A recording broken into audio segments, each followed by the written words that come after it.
Hey guys, so today I'm going to be doing a holiday tutorial for you guys. First, I'm using the shade Ellsworth in the concealer, and I like to use this darker shade as my contour, so around my forehead and the hollows of my cheeks. And then I'm going in with the shade Brighton, and I use that as my general concealer shade, so anywhere where I want to add a little coverage or brightness to my face, I will add this shade.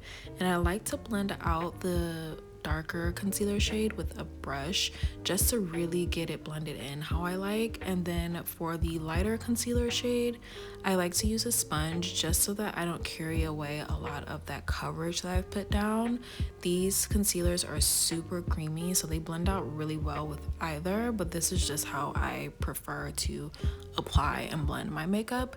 And then I'm going in with the shade Etna, and I just apply that in the inner corners by my eyes just to add a little extra brightness right there, because I do tend to have dark circles, so I really want to make sure I cover those.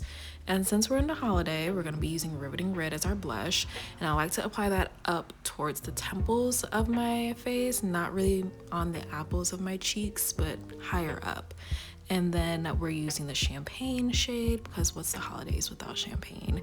I use that on my cheeks and on my nose as well, just to add a little highlight, little Rudolph moment there. And then on my eyes as well. I'm not really wearing any eyeshadow, just eyeliner. So just a pop of this in the inner corner of my eyes is really easy for me to do at home.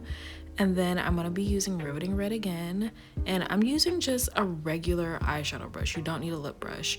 A regular eyeshadow brush to just blot that on, really get in there precisely if you want to. I'm not really focused on precise, just want it on there. But yeah, that's my holiday look. I hope you guys enjoyed.